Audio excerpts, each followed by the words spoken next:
This work is titled Demonstrating Trustworthiness in Open-Loop Model-mediated Teleoperation for Collecting Lunar Regolith Simulant. It was carried out at the European Space Agency's EXAT site in the UK and the Bristol Robotics Laboratory. The boom in lunar exploration missions over the next decade will hopefully lead to an increased human presence on the Moon. To carry out these missions sustainably, it would be advantageous to make use of the resources available in situ, for example by extracting oxygen or water, or manufacturing fuel or construction materials from lunar regolith. For each of these processes, we must first collect lunar regolith from the lunar surface, which would ideally be done using robots rather than humans.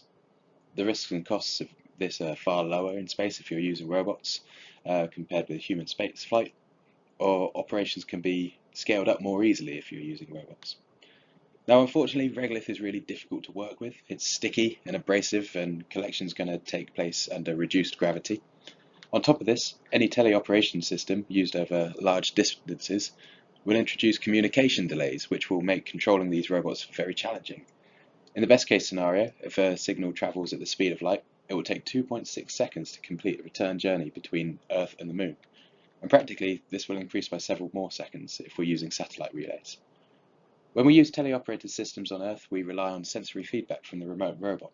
But this delay makes this difficult, as the feedback becomes out of sync with the commands, and this can lead to a reduced effectiveness and trust in the system. And in this case, we're going to define effective systems as one which produce the desired results, and a trustworthy system as one which behaves as expected without negative consequences. So as a brief background to this study, previous work developed an efficient method of visuo-haptically rendering regolith as a collection of macroparticles, and this was based on the material properties cohesion, density, and internal friction. Using this model, other properties in the environment can be accounted for, such as the strength of gravity or tool geometries and materials, so this could be a useful tool for preparing for activities on the lunar surface. The behaviour of this virtual material has been tested against physical equivalents with known physical properties. For example, in this flow rate test, the red line shows the physical results and the blue lines represent the virtual results using different sized macroparticles. And this shows that when the macroparticles don't block the hole completely, the flow rate predicted by this model tracks pretty well with reality. And so this model is computationally lightweight enough to be run in real time, which means you can get real-time sensory feedback. So this model might offer a nice way of getting around the delay problem that we would expect in space.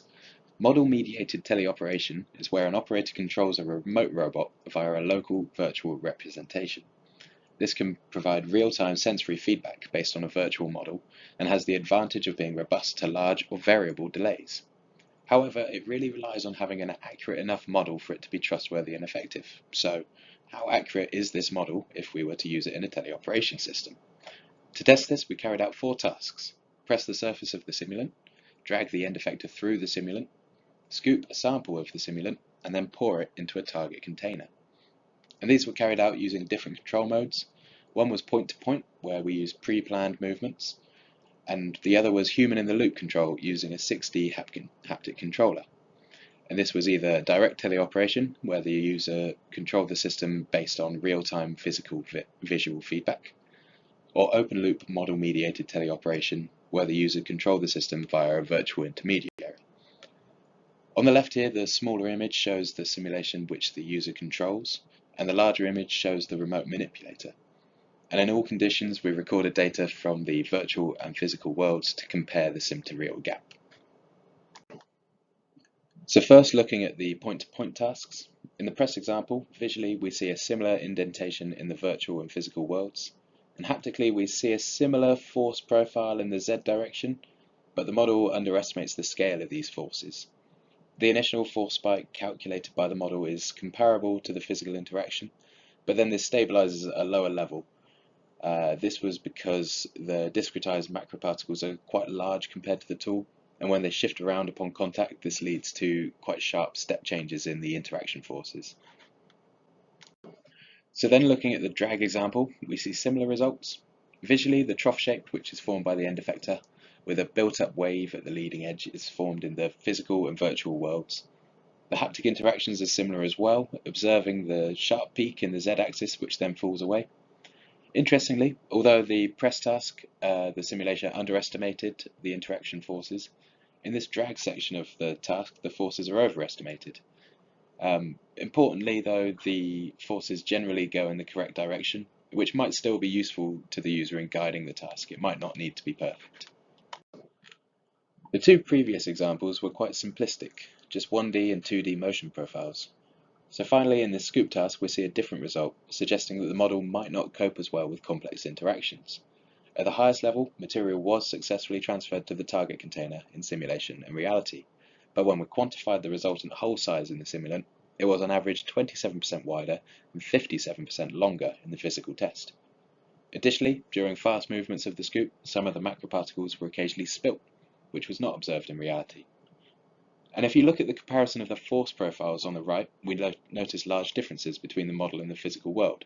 Now, this was partially because the inertial forces of the gripper weren't accounted for during these measurements, so this makes comparing the two values a little less meaningful. The forces in the simulation do tend to go in the expected direction for that part of the task, but we do see these similar spikes in forces that we observed during the previous tasks due to discretization of the macroparticles. So moving on to the human in the loop tests. In this part of the study, we were trying to introduce more variation during the scoop and pour tasks to test the model's response to a wider range of motion profiles. On the left, we see the full teleoperation system, which we used for the tasks, with the operator using the Sigma 7 controller. And we used this to complete the task 20 times under each of two control modes, shown here on the right. The first was direct teleoperation, where the user carried out the task based on visual feedback from the physical cameras. And the second was open loop model-mediated teleoperation, where the user controlled the simulation and then sent commands to the remote system. Usually in model-mediated teleoperation, the virtual model is updated based on physical sensor data from the remote system. But in this task, we used an open loop version of this method, without updates, as we were just comparing the simulation and reality. This open loop mode also has the benefit of avoiding large jumps in the sensory feedback, which can occur when the model updates itself based on delayed information. So again, this might actually be good enough for the task, even though it's not a perfect representation of the real world. So here's an example of the two views available to the operator. In direct teleoperation, they would view the top row, or in the model-mediated teleoperation mode, they would use the bottom row. We made a few observations from this study. Firstly, the simulation tended to underestimate the amount of simulant that was collected. So the mass of the blue balls was less than the physical amount that was collected. Secondly, a similar amount was collected between the point-to-point control mode and the direct teleoperation control mode. But when using model-mediated teleoperation, they collected about 30% less simulant. So performance is slightly reduced by using this control mode, even if it might offer a way around the delay problem.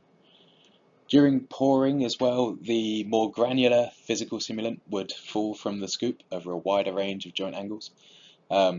On the other hand, the virtual material would fall more suddenly. So if an operator was to use this for real, they would need to adapt their motion profile to be overcautious to make sure that the regolith was not dropped without meaning to. Or maybe to be overconfident to make sure that if they wanted to pour the sample, then they definitely poured the whole thing. So is this model accurate enough for a model-mediated teleoperation system? That depends on what we would define as enough. Remember at the start of this talk when we defined an effective system as one which produces the desired results, and a trustworthy system as one which behaves as expected without negative consequences.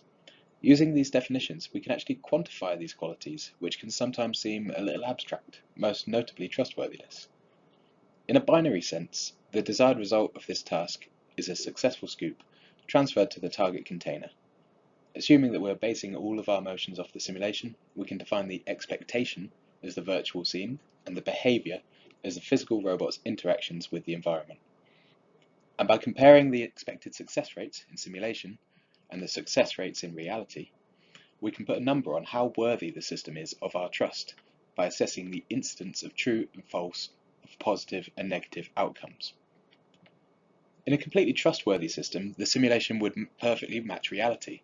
only resulting in true positives or true negatives, with no incidences of false positives or negatives. It should not mislead the user into thinking that they have succeeded when in fact they have failed, a false positive, and it should not accidentally succeed where the expectation is a failure, a false negative. Effectiveness, on the other hand, doesn't care about the negative outcomes in the simulation. In an effective system, we would want to see true positives but no false positives. A false negative would not damage the system's effectiveness, as it would still achieve the task in reality.